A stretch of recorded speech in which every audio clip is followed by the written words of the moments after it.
পশ্চিমাদের সঙ্গে কূটনৈতিক টানাপোড়েনের মধ্যেই কঠোর অবস্থানে ইরান। যে কোনো আগ্রাসন ঠেকাতে সশস্ত্র বাহিনী প্রস্তুত বলে হুঁশিয়ারি দিয়েছেন দেশটির সেনাপ্রধান। তেহরানের ওপর দেয়া নিষেধাজ্ঞার বিষয়ে ইরানের পররাষ্ট্রমন্ত্রী আব্বাস আরাকচি ইউরোপের নেতাদের সঙ্গে শিগগিরই ফোনালাপ করবেন বলে জানানো হয়েছে। ইউরেনিয়াম সমৃদ্ধকরণ নিয়ে পশ্চিমাদের সঙ্গে ইরানের কূটনৈতিক টানাপোড়েন বহুদিনের। এর জেরে ইসরায়েলের সঙ্গে সম্প্রতি রক্তক্ষয়ী সংঘাতে জড়ায় দেশটি। সেই যুদ্ধের দাগ এখনও লেগে আছে তেহরানের অলিগলিতে। এর মধ্যেই এবার সামরিকভাবে নিজেদের কঠোর অবস্থানের কথা জানালো ইরান। ইরানের সেনাপ্রধান মেজর জেনারেল আমির হাতামির হুঁশিয়ারি দিয়ে বলেন, সশস্ত্র বাহিনীর প্রতিটি ইউনিট বর্তমানে প্রস্তুতির শীর্ষ পর্যায়ে রয়েছে। সেনা দিবসে দেয়া বার্তায় তিনি জানান, পশ্চিমা নিষেধাজ্ঞা সত্ত্বেও নিজস্ব প্রযুক্তিতে প্রতিরক্ষা সক্ষমতা এতটাই বাড়িয়েছে যে কোনো আগ্রাসনের জবাব দিতে তারা প্রস্তুত।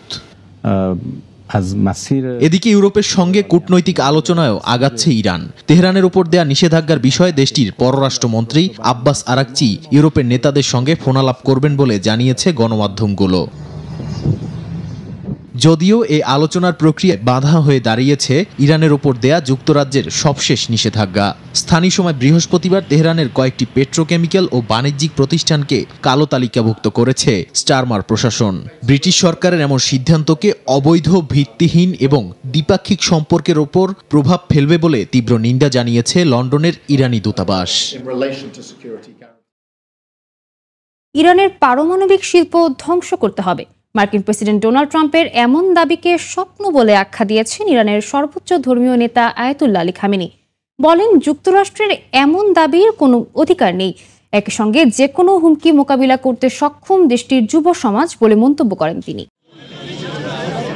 যুক্তরাষ্ট্র ইসরায়েলের সঙ্গে ইরানের চলমান টানাপোড়েনের মধ্যেই দেশটির পারমাণবিক শিল্প ধ্বংসের কথা বলেছিলেন মার্কিন প্রেসিডেন্ট ডোনাল্ড ট্রাম্প। তবে ট্রাম্পের এমন দাবির কোনো অধিকার নেই বলে সাফ জানিয়েছেন ইরানের সর্বোচ্চ ধর্মীয় নেতা আয়াতুল্লাহ আলী খামেনি।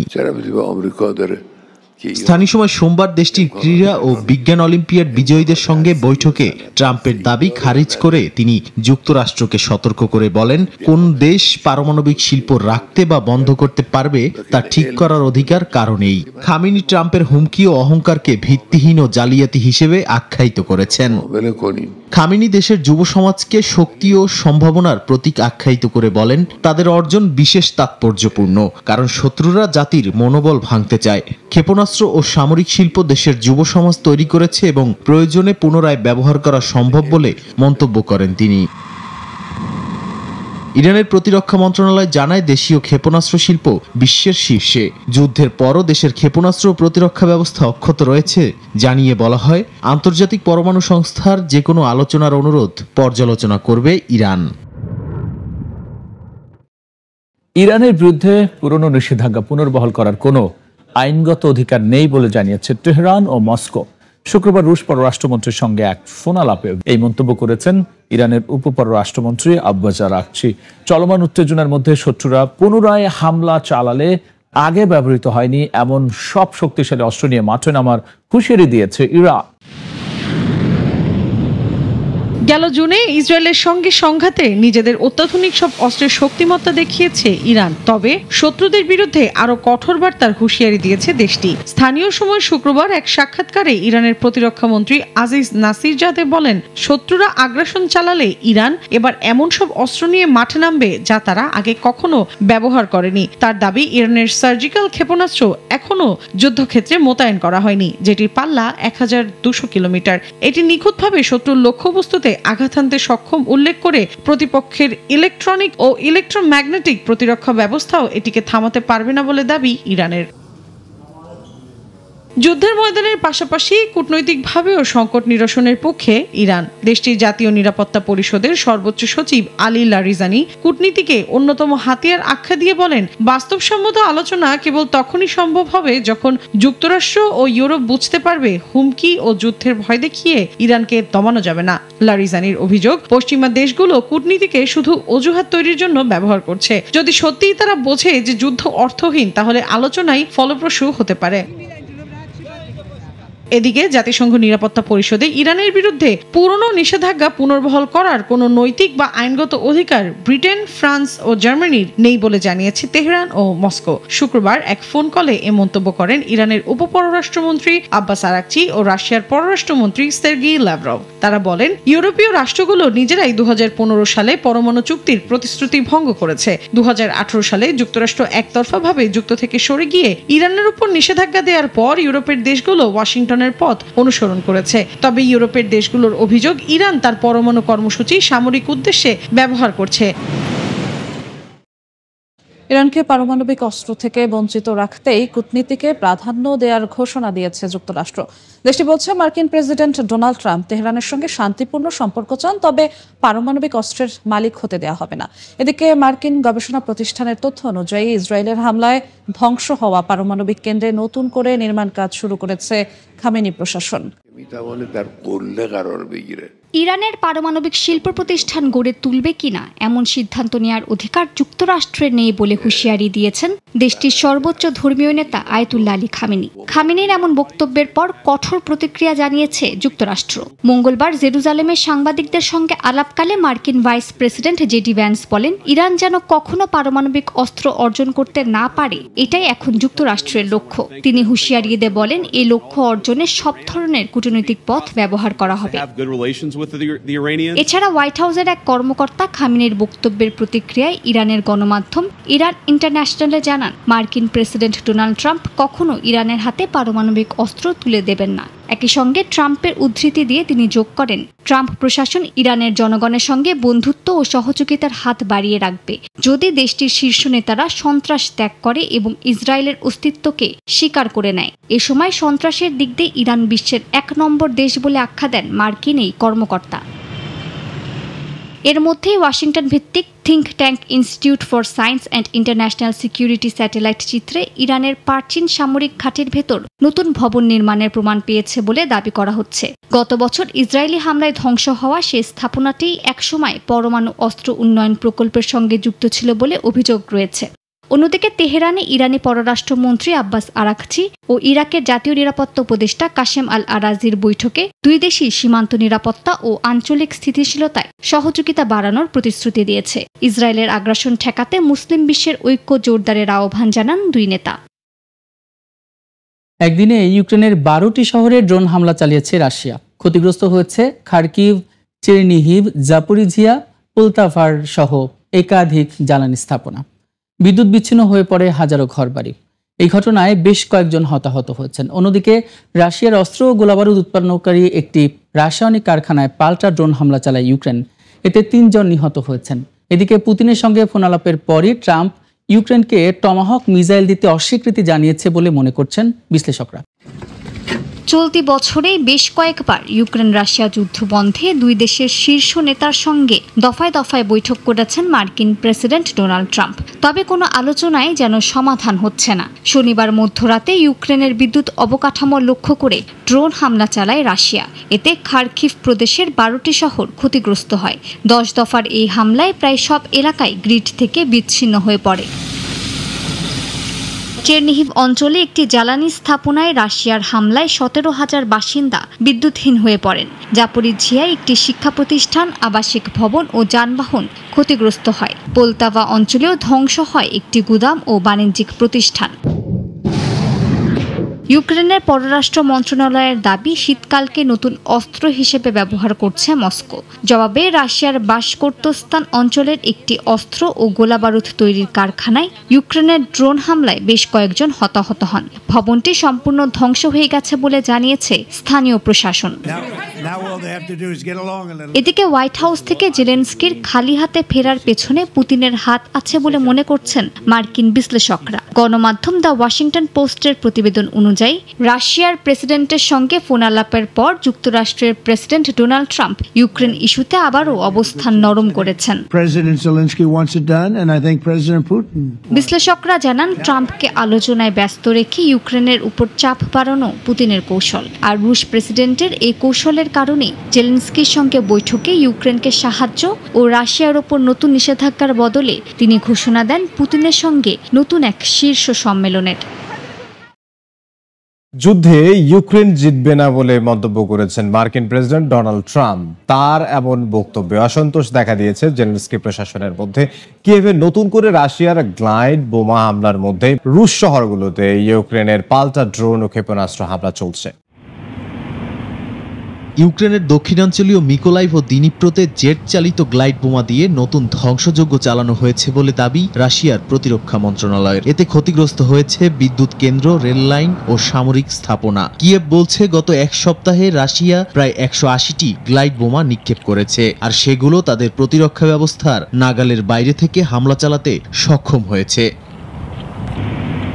চলমান উত্তেজনার মধ্যে ইউক্রেন এই যুদ্ধ জিতবে না বলে মন্তব্য করেছেন মার্কিন প্রেসিডেন্ট ডোনাল্ড ট্রাম্প। বলেন এখন সময় শান্তির। মার্কিন প্রেসিডেন্টের এই বক্তব্যে কিয়েভের মনে জমেছে ক্ষোভ, আর ট্রাম্পের এমন বক্তব্যকে তার বাস্তবতাবোধ আখ্যা দিয়ে স্বাগত জানিয়েছে ক্রেমলিন। এর আগে রাশিয়ার শর্ত মেনে এখনই যুদ্ধ শেষ করতে ভলোদিমির জেলেনস্কিকে আহ্বান জানান ট্রাম্প। যুদ্ধ শেষ করতে দনবাসের কিছু অংশ রাশিয়ার হাতে ছেড়ে দিতে হতে পারে বলেও মন্তব্য করেন। ইউক্রেনের প্রেসিডেন্ট বলেন ন্যায় বিচার ছাড়া কোনো শান্তি নয়। তার মতে ট্রাম্পের দ্রুত সমাধান পরিকল্পনা মানে যুদ্ধবিরতির আড়ালে রুশ নিয়ন্ত্রণকে বৈধতা দেওয়া। এদিকে লন্ডনে ইউক্রেন নিরাপত্তা নিশ্চয়তা বৈঠকে অংশ নিয়েছেন ইউরোপীয় ও ন্যাটো নেতারা। বৈঠকে তারা সতর্ক করে বলেছেন, শান্তি আলোচনার নামে ইউক্রেনকে কোনোভাবে চাপ দেওয়া যাবে না। তবুও ট্রাম্প প্রশাসন গোপনে পুতিনের সঙ্গে বুদাপেস্ট 2 নামে নতুন সমঝোতার খসড়া প্রস্তুত করছে বলে দাবি করেছে পশ্চিমা গণমাধ্যমগুলো। বোমা ড্রোন আর কূটনীতির দোলাচলে ইউক্রেন যুদ্ধ এখন এক অনিশ্চিত সন্ধিক্ষণে। তাই শান্তির ভাষা আর ক্ষমতার হিসাব ক্রমেই একে অপরের জায়গা দখল করছে বলে মনে করেন বিশ্লেষকরা। রাশিয়ার ভূখণ্ডে টমাহক ক্ষেপণাস্ত্র আঘাত হানলে তার পরিণাম হবে ভয়াবহ। ইউক্রেনকে হুঁশিয়ারি দিয়েছেন রুশ প্রেসিডেন্ট ভ্লাদিমির পুতিন।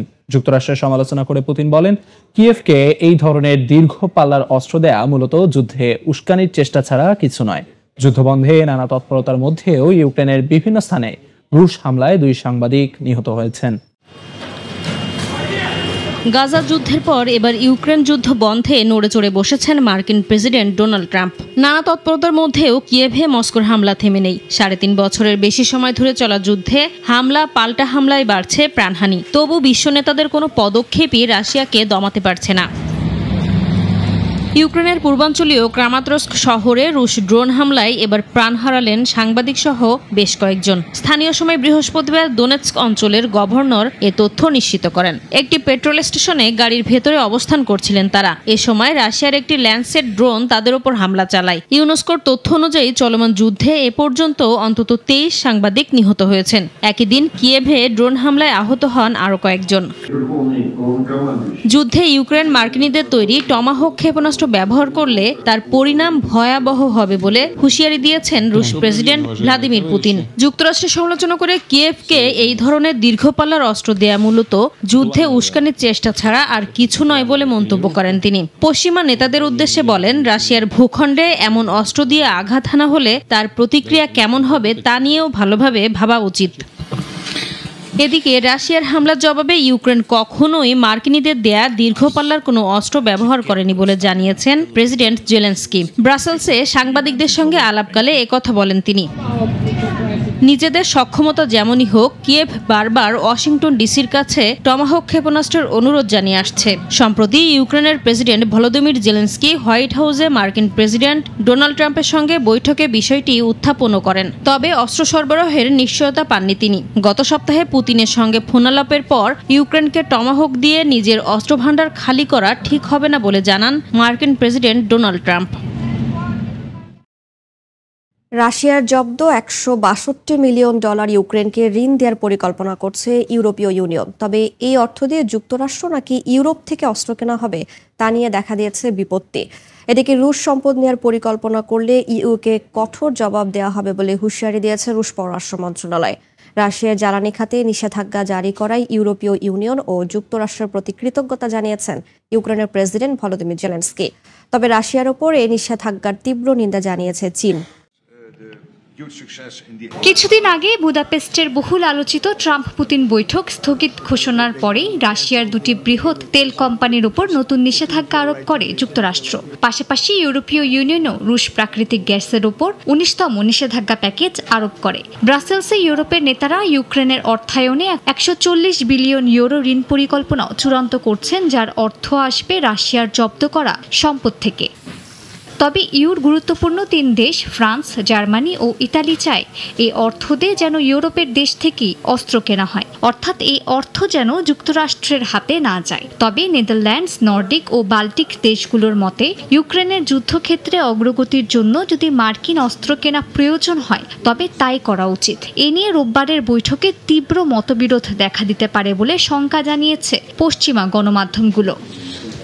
রাশিয়ার পররাষ্ট্র মন্ত্রণালয় যুক্তরাষ্ট্র ও পশ্চিমাদের এই পদক্ষেপকে অবৈধ হিসেবে আখ্যা দিয়েছে। মুখপাত্র মারিয়া জাখারোভা হুঁশিয়ারি দিয়ে বলেন, রুশ সম্পদ জব্দ করার চেষ্টা করলে ভয়াবহ পরিণতি ভোগ করতে হবে ইউরোপীয় ইউনিয়নের দেশগুলোকে। এই নিষেধাজ্ঞায় ক্ষুব্ধ প্রতিক্রিয়া জানিয়েছে চীন। বেইজিং বলছে, রাশিয়া ইউক্রেন সংকটের সমাধানে চাপ নয়, সংলাপই একমাত্র কার্যকর উপায়। এদিকে ইউক্রেনের প্রেসিডেন্ট ভলোদিমির জেলেনস্কি ব্রাসেলসে ইউরোপীয় কাউন্সিলের বৈঠকে রাশিয়ার উপর নতুন নিষেধাজ্ঞার প্রশংসা করেছেন। জেলেনস্কি জানান, রাশিয়ার উপর চাপ বাড়াতে ইইউ ও যুক্তরাষ্ট্রের এই পদক্ষেপ অত্যন্ত তাৎপর্যপূর্ণ। গাজায় যুদ্ধবিরতি ঘোষণার পর থেকে যুদ্ধবিরতি লঙ্ঘন করেছে ইসরায়েল। এতে প্রাণ হারিয়েছেন 38 ফিলিস্তিনি। এর মধ্যেই রাফা সীমান্ত বন্ধ রাখার ঘোষণা দিয়েছে ইসরায়েলি প্রধানমন্ত্রী বিনিয়ামিন নেতানিয়াহু, যা নতুন করে প্রশ্ন তুলেছে যুদ্ধবিরতির ভবিষ্যৎ নিয়ে। গাজা শাসন কাঠামোর কোনো প্রশাসনিক ভূমিকা নিতে চায় না হামাস। এই মুহূর্তে নিরস্ত্রীকরণে প্রস্তুত বলে জানিয়েছে ফিলিস্তিনের স্বাধীনতাকামী সংগঠনের শীর্ষ নেতা। গাজায় যুদ্ধবিরতির পরও বন্ধ হয়নি ইসরায়েলি আগ্রাসন। গেল 10 অক্টোবর চুক্তি কার্যকরের পর থেকে লঙ্ঘন করেছে তেল আবিব। গোলাবর্ষণ, টার্গেট হামলা ও বেসামরিকদের ওপর গুলি চালানোর অভিযোগ এনেছে স্থানীয় প্রশাসন। মিডিয়া অফিস জানিয়েছে, এসব হামলায় ব্যবহার করা হয়েছে ট্যাঙ্ক, ড্রোন ও সেনাযান। সেজাইয়া, আলতুফা ও জাইতুনে সেনা মোতায়েন অব্যাহত রেখেছে নেতানিয়াহু বাহিনী। খান ইউনিস থেকেও সেনা পুরোপুরি প্রত্যাহার করা হয়নি। এমনকি বেইত লাহিয়া ও বেইত হানুনে এখনও ফিলিস্তিনিদের প্রবেশ নিষিদ্ধ রয়েছে। অন্যদিকে গাজার একমাত্র আন্তর্জাতিক প্রবেশদ্বার রাফা সীমান্ত খুলে দেওয়ার কথা থাকলেও তা পরবর্তী নির্দেশ না দেওয়া পর্যন্ত বন্ধ থাকবে বলে জানিয়েছেন ইসরায়েলি প্রধানমন্ত্রী বিনিয়ামিন নেতানিয়াহু। তার দাবি, হামাস এখনো সব মৃত জিম্মির মরদেহ ফেরত দেয়নি, তাই সীমান্ত খোলা সম্ভব নয়। ফিলিস্তিনি দূতাবাসের পক্ষ থেকে জানানো হয়েছিল গেল সোমবার থেকে রাফা খুলে দেয়া হবে, কিন্তু নেতানিয়াহুর সিদ্ধান্তে তা স্থগিত হয়ে যায়। স্বাধীনতাকামী সংগঠনটি দাবি করেছে যে রাফা বন্ধ রাখার সিদ্ধান্ত যুদ্ধবিরতির শর্ত লঙ্ঘন। এদিকে নতুন প্রশাসনিক কাঠামো নিয়ে আলোচনায় হামাস জানিয়েছে, গাজার শাসনে কোনো রাজনৈতিক ভূমিকা রাখতে চায় না তারা, বরং সব পক্ষের ঐক্যমত্যে কমিউনিটি সাপোর্ট কমিটি গঠনের প্রস্তাব দিয়েছে গোষ্ঠীটি। হামাস এখনই নিরস্ত্রীকরণে প্রস্তুত নয়। সংগঠনের রাজনৈতিক ব্যুরোর সদস্য মোহাম্মদ নাজ্জাল বলেছেন, বিষয়টি নির্ভর করছে আলোচনার প্রকৃতি ও চূড়ান্ত চুক্তির ওপর। তিনি আশা করছেন অন্তত 3 থেকে 5 বছর টিকে থাকবে যুদ্ধবিরতি, যাতে গাজা পুনর্গঠনের সময় পাওয়া যায়। হামাসকে নিশ্চিহ্ন করার হুমকি দিয়েছেন মার্কিন প্রেসিডেন্ট ডোনাল্ড ট্রাম্প। বলেন, গোষ্ঠীটি চুক্তি না মানলেই তাদের শেষ করে দেয়া হবে। এদিকে চুক্তি রক্ষা করতে ইসরায়েলে গেছেন ট্রাম্পের জামাতা জারেড কুশনার ও স্টিভ উইটকফ সহ শীর্ষ মার্কিন কূটনীতিকরা। দীর্ঘ প্রতীক্ষার আন্তর্জাতিক মহলের চাপে হামাস ও ইসরায়েলের মধ্যে চলা সংঘাতের অবসান হয়েছিল কয়েকদিন আগে। তবে যুদ্ধবিরতির পরও একের পর এক হামলা চালিয়ে যাচ্ছে ইসরায়েল। নেতানিয়াহু বাহিনীর হামলায় বহু ফিলিস্তিনি নিহত হয়েছেন। নিরীহ ফিলিস্তিনিদের উপর হামলা চালিয়ে ইসরায়েল চুক্তি ভঙ্গের অভিযোগ চাপিয়েছে হামাসের উপর। যদিও এমন দাবি অস্বীকার করেছে তারা, তাই হামাসকে মুছে ফেলার হুমকি দিয়েছেন মার্কিন প্রেসিডেন্ট ডোনাল্ড ট্রাম্প। বলেন, গোষ্ঠীটি চুক্তি না মানলেই তাদের নিশ্চিহ্ন করা হবে। যদিও তিনি বলেছেন মার্কিন সেনারা সরাসরি হস্তক্ষেপ করবে না, তবে ইসরায়েল দ্রুত অভিযান চালাতে পারে। এদিকে হামাস বলছে তারা এখনো বাকি ইসরায়েলি বন্দীদের মরদেহ হস্তান্তরে কাজ করছে। ধ্বংসযজ্ঞ ও ধ্বংসস্তূপের কারণে কাজটিতে দেরি হচ্ছে, আর তাই ট্রাম্পের জামাতা জ্যারেড কুশনার ও স্টিভ উইটকফ সহ যুক্তরাষ্ট্রের শীর্ষ কূটনীতিকরা চুক্তি রক্ষা করতে গেছেন ইসরায়েলে। ইউএনআরডব্লিউ এর প্রধান বলছেন ইসরায়েলের অভিযান আন্তর্জাতিক মানবাধিকার আইন লঙ্ঘন করেছে। গত 2 বছরে ক্ষতিগ্রস্ত হয়েছে গাজায় থাকা 300টি ইউএনআরডব্লিউ এর ভবন। এতে নিহত হয়েছেন অন্তত 800 জন, আহত হয়েছেন আরও 2600। এদিকে 2 বছরের যুদ্ধের পর আবর্জনা, ধ্বংসস্তূপ, খাদ্য সংকট ও স্বাস্থ্য অবকাঠামো ভেঙে পড়েছে উপত্যকাটিতে। তাই ইউরোপীয় ইউনিয়ন সহ বিভিন্ন আন্তর্জাতিক মহল উপত্যকাটিতে দ্রুত সহায়তা পৌঁছানোর আহ্বান জানিয়েছে। লেবাননের পূর্ব ও দক্ষিণাঞ্চলে বিমান হামলা চালিয়েছে ইসরায়েল। এতে অন্তত 4 জন নিহত হয়েছেন।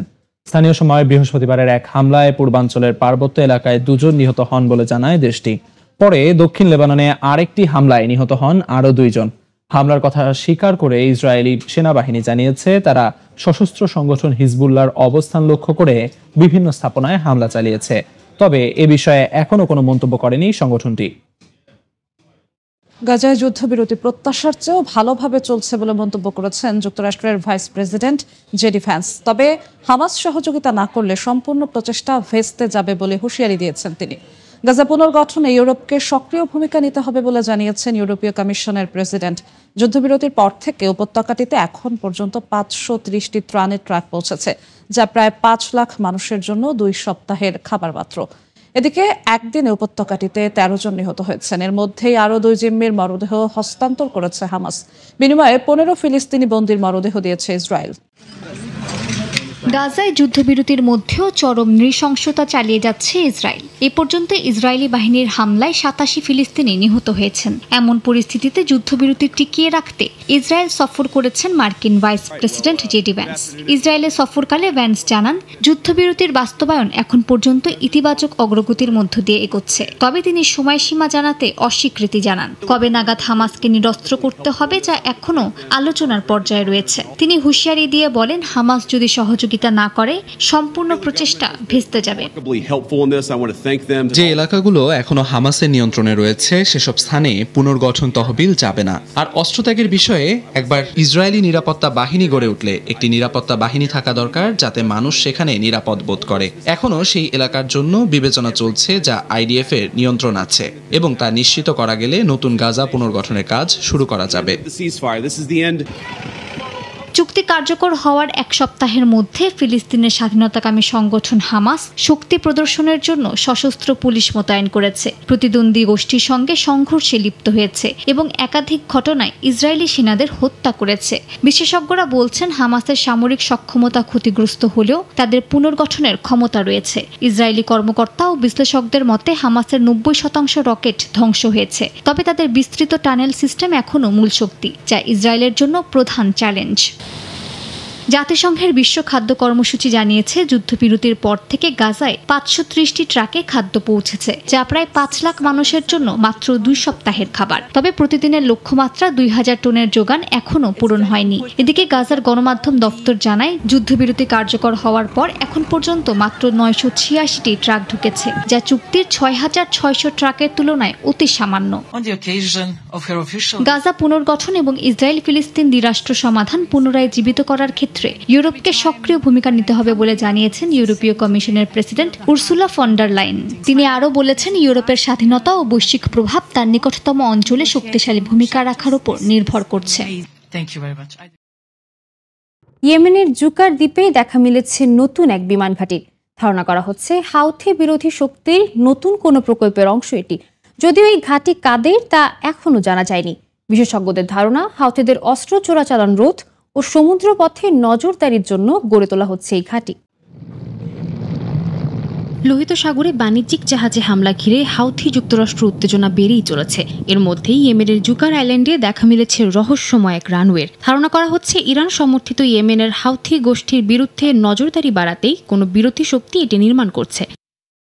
জুকার দ্বীপ ইয়েমেন উপকূল থেকে প্রায় 90 কিলোমিটার দূরে হাউথি নিয়ন্ত্রিত হুদায়দা বন্দরের দক্ষিণ পূর্বে অবস্থিত। এটি লোহিত সাগরের অন্যতম কৌশলগত দ্বীপ, যা বাব আল মানদেব প্রণালীর কাছাকাছি হওয়ায় আন্তর্জাতিক বাণিজ্য পথের নিরাপত্তার জন্য অত্যন্ত গুরুত্বপূর্ণ। এই প্রণালী দিয়েই ইউরোপ, এশিয়া ও আফ্রিকার মধ্যে তেল ও পণ্যবাহী জাহাজ চলাচল করে। ফলে দ্বীপে বিমান ঘাঁটি গড়ে উঠলে তা কেবল হাউথিদের সমুদ্র পথে হামলা ঠেকাতেই নয়, বরং পুরো লোহিত সাগর অঞ্চল পর্যবেক্ষণেরও সক্ষমতা দেবে। স্যাটেলাইট চিত্রে দেখা যায় এপ্রিল থেকে দ্বীপের ডক নির্মাণের কাজ শুরু হয়। আগস্ট নাগাদ প্রায় 2 কিলোমিটার এলাকায় অ্যাসফল্ট বিছাতে দেখা যায়। অক্টোবরের ছবিতে রানওয়ের লাইন আঁকা সম্পন্ন হয়। কোনো দেশ আনুষ্ঠানিকভাবে এই রানওয়ের মালিকানা স্বীকার করেনি, তবে একাধিক দুবাই ভিত্তিক প্রতিষ্ঠান এই প্রকল্পে যুক্ত বলে জানা যায়। জুকার দ্বীপ 1990-এর দশকে ইরিত্রিয়ার হাতে যায়। পরে 1998 সালে আন্তর্জাতিক রায়ে তা আবার ইয়েমেনের দখলে আসে। বর্তমানে এটি তারেক সালের বাহিনীর ঘাঁটি, যিনি সাবেক ইয়েমেনি প্রেসিডেন্ট আলী আবদুল্লাহ সালের ভাতিজা এবং সংযুক্ত আরব আমিরাতের ঘনিষ্ঠ মিত্র।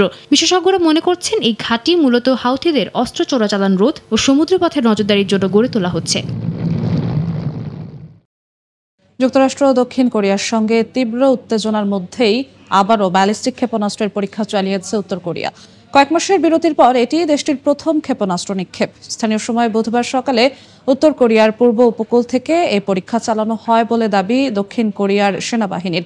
এদিকে উত্তর কোরিয়ার হুমকি মোকাবিলায় যুক্তরাষ্ট্র ও দক্ষিণ কোরিয়ার সঙ্গে ঘনিষ্ঠভাবে যোগাযোগ করা হচ্ছে বলে জানিয়েছে জাপান। আবারও ব্যালিস্টিক ক্ষেপণাস্ত্র পরীক্ষা চালালো উত্তর কোরিয়া। স্থানীয় সময় বুধবার সকালে দেশটির পূর্ব উপকূলের জলসীমায় একাধিক স্বল্প পাল্লার ব্যালিস্টিক ক্ষেপণাস্ত্র ছুড়েছে বলে জানিয়েছে দক্ষিণ কোরিয়ার সেনাবাহিনী। গেল কয়েক মাসের মধ্যে এটি উত্তর কোরিয়ার প্রথম ক্ষেপণাস্ত্র উৎক্ষেপণ। দক্ষিণ কোরিয়ার সামরিক বাহিনীর বরাতে রাষ্ট্রীয় সংবাদ সংস্থা ইয়োনহাপ জানায়, কয়েকটি বস্তু শনাক্ত করা হয়েছে যা স্বল্প পাল্লার ব্যালিস্টিক ক্ষেপণাস্ত্র বলে ধারণা করা হচ্ছে। এগুলো পূর্ব সাগর অভিমুখে নিক্ষেপ করা হয়। সিউলের কর্মকর্তারা জানান, ক্ষেপণাস্ত্রগুলো প্রায় 350 কিলোমিটার পথ অতিক্রম করেছে। দক্ষিণ কোরিয়ার যৌথ বাহিনী কমান্ডের এক বিবৃতিতে জানা যায়, অতিরিক্ত ক্ষেপণাস্ত্র নিক্ষেপের সম্ভাবনা মাথায় রেখে নজরদারি বাড়ানো হয়েছে। উত্তর কোরিয়ার ক্ষেপণাস্ত্র ছোড়ার বিষয়ে তীব্র প্রতিক্রিয়া জানিয়েছে জাপান। দেশটির নতুন প্রধানমন্ত্রী সানায়ে তাকাইচি বলেছেন, উত্তর কোরিয়ার যে কোনো হুমকি মোকাবেলায় যুক্তরাষ্ট্র ও দক্ষিণ কোরিয়ার সঙ্গে ঘনিষ্ঠভাবে কাজ করছে তার দেশ। দক্ষিণ কোরিয়ার রিপোর্ট অনুযায়ী উত্তর কোরিয়া ক্ষেপণাস্ত্র ছোড়ার খবর পাওয়ার পর আমি আমার সূচি পরিবর্তন করেছি, পরিস্থিতি সম্পর্কে রিপোর্ট গ্রহণ করেছি। সরকার সর্বাত্মক পদক্ষেপ নিচ্ছে। যুক্তরাষ্ট্র ও দক্ষিণ কোরিয়ার সঙ্গে ঘনিষ্ঠভাবে যোগাযোগ রাখা হয়েছে। এর মধ্যে রয়েছে রিয়েল টাইম ক্ষেপণাস্ত্র সতর্কতা তথ্য আদান প্রদান। এর আগে মন্ত্রী পরিষদ সচিব মিনোরু কিহারা জানান, উত্তর কোরিয়ার যে কোনো সামরিক পদক্ষেপ নিবিড়ভাবে পর্যবেক্ষণ করে জাপান। পিয়ংইয়ং এর ক্ষেপণাস্ত্র উৎক্ষেপণে জাপানের নিরাপত্তায় কোনো প্রভাব পড়েনি বলেও জানান তিনি। উত্তর কোরিয়ার সঙ্গে সামরিক উত্তেজনার মধ্যেই নিজেদের প্রতিরক্ষা ব্যবস্থা জোরদারের ঘোষণা দিয়েছে দক্ষিণ কোরিয়া। স্থানীয় সময় সোমবার সিউলে আন্তর্জাতিক প্রতিরক্ষা প্রদর্শনীতে দেয়া বক্তব্যে দেশটির প্রেসিডেন্ট লি জে মিয়ং বলেন, বিশ্বের চতুর্থ বৃহত্তম সামরিক শক্তিধর দেশ হতে চায় দক্ষিণ কোরিয়া। প্রযুক্তিগত সার্বভৌমত্ব প্রতিষ্ঠার দিকেও জোর দেন তিনি। উত্তর কোরিয়ার বারবার ক্ষেপণাস্ত্র পরীক্ষা আর পারমাণবিক হুমকির মধ্যেই নিজেদের প্রতিরক্ষার সক্ষমতা বাড়ানোর উপর জোর দিচ্ছে দক্ষিণ কোরিয়া। স্থানীয় সময় সোমবার সিউলে শুরু হয়েছে আন্তর্জাতিক মহাকাশ ও প্রতিরক্ষা প্রদর্শনী 2025, যেখানে প্রেসিডেন্ট লি জে মিয়ং ঘোষণা দেন 2030 সালের মধ্যে বিশ্বের চতুর্থ বৃহত্তম প্রতিরক্ষা শক্তিধর দেশ হতে চায় দক্ষিণ কোরিয়া। উদ্বোধনী অনুষ্ঠানে প্রেসিডেন্ট লি বলেন, প্রতিরক্ষা ও মহাকাশ গবেষণায় প্রত্যাশার চেয়েও বেশি বাজেট বরাদ্দ করবে তার সরকার। কৃত্রিম বুদ্ধিমত্তা ও মনুষ্যবিহীন অস্ত্র উন্নয়নে বেসরকারি খাতকে উৎসাহ দিতে সর্বোচ্চ সহায়তার প্রতিশ্রুতি দেন তিনি। প্রেসিডেন্ট লি বলেন, প্রতিরক্ষা শিল্পের শীর্ষ 4টি পাওয়ার হাউসের মধ্যে একটি হওয়া কোনোভাবেই অসম্ভব স্বপ্ন নয়। প্রতিরক্ষা শিল্পে শীর্ষ 4 শক্তির একটি হওয়া সম্ভব। বেসরকারি খাতের প্রযুক্তি এখন বৈশ্বিক মানে পৌঁছেছে, আর সরকার তাদের নেতৃত্বে সর্বোচ্চ সহায়তা দেবে। এবারের প্রদর্শনীতে চালকবিহীন যুদ্ধযান, কৃত্রিম বুদ্ধিমত্তা নির্ভর অস্ত্র ও আত্মঘাতী ড্রোন সহ নতুন প্রজন্মের প্রযুক্তি উন্মোচন করেছে দেশটির কোম্পানিগুলো। স্টকহোম ইন্টারন্যাশনাল পিস রিসার্চ ইনস্টিটিউটের শীর্ষ 100 অস্ত্র কোম্পানির তথ্য অনুসারে 2023 সালের হিসেবে অস্ত্র বিক্রিতে দক্ষিণ কোরিয়া 10ম স্থানে রয়েছে। রাশিয়া ইউক্রেন যুদ্ধের পর থেকেই দক্ষিণ কোরিয়ার অস্ত্র রপ্তানি ব্যাপকভাবে বেড়েছে। হাউইটজার থেকে যুদ্ধজাহাজ সব ক্ষেত্রেই বহু মিলিয়ন ডলারের চুক্তি সই করেছে সিউল। প্রেসিডেন্ট লি বলেন, দক্ষিণ কোরিয়া এখন শুধু অস্ত্র নয়, প্রতিরক্ষা শিল্পের প্রযুক্তি ও অভিজ্ঞতাও ভাগাভাগি করে নিতে চায় আন্তর্জাতিক অংশীদারদের সঙ্গে। যুক্তরাষ্ট্রের সঙ্গে উত্তেজনার মধ্যে এবার পশ্চিমাঞ্চলীয় 4টি রাজ্যে নিরাপত্তা জোরদারের নির্দেশ দিয়েছে ভেনেজুয়েলা প্রশাসন। মার্কিন হুমকির মুখে দেশের নিরাপত্তা ও সার্বভৌমত্ব রক্ষা করতেই এই পদক্ষেপ বলে জানিয়েছেন প্রেসিডেন্ট নিকোলাস মাদুরো। এদিকে মার্কিন প্রেসিডেন্টের দাবি, যুক্তরাষ্ট্রের সঙ্গে সমঝোতার প্রস্তাব দিয়েছেন ভেনেজুয়েলা। দেশ রক্ষায় সেনা সদস্যদের শপথ গ্রহণ করিয়েছেন দেশটির স্বরাষ্ট্রমন্ত্রী দিওসদাদো কাবেলো। ক্যারিবীয় উপকূলে মার্কিন রণতরী মোতায়েনের পর থেকেই ভেনেজুয়েলা যুক্তরাষ্ট্র উত্তেজনা তুঙ্গে। মাদক পাচারের অভিযোগে এরই মধ্যে ভূমধ্য সাগরে কয়েকটি নৌকায় হামলাও চালিয়েছে মার্কিন সেনারা। সম্প্রতি ভেনেজুয়েলা সীমান্তের কাছে মার্কিন নৌবাহিনী মোতায়েনের নির্দেশ পরিস্থিতিকে আরও উস্কে দেয়। এর জেরে এবার দেশটির পশ্চিমাঞ্চলের 4টি রাজ্যে সর্বোচ্চ নিরাপত্তা নিশ্চিতের নির্দেশ দিয়েছে মাদুরো প্রশাসন। নির্দেশনা অনুযায়ী মেরিডা, ট্রুজিলো, লারা এবং ইয়ারাকা রাজ্যে নিরাপত্তা বাড়ানো হবে। সামরিক বাহিনী মোতায়েনের পাশাপাশি বাসিন্দাদেরও সতর্ক থাকার পরামর্শ দিয়েছে মাদুরো সরকার। এছাড়া দেশটির আরও 11টি রাজ্যে সর্বোচ্চ নিরাপত্তা জারি রয়েছে বলে জানান স্বরাষ্ট্রমন্ত্রী দিওসদাদো কাবেলো। প্রেসিডেন্ট নিকোলাস মাদুরোর দাবি, মার্কিন হুমকির মুখে দেশের নিরাপত্তা ও সার্বভৌমত্ব রক্ষা করতেই এই পদক্ষেপ নেওয়া হচ্ছে। এই ধারাবাহিকতায় বৃহস্পতিবার পদযাত্রা ও সামরিক মহড়ার নেতৃত্ব দেন স্বরাষ্ট্রমন্ত্রী কাবেলো। এ সময় দেশ রক্ষার জন্য সেনাদের সর্বোচ্চ দিয়ে চেষ্টা করার শপথ গ্রহণ করান তিনি।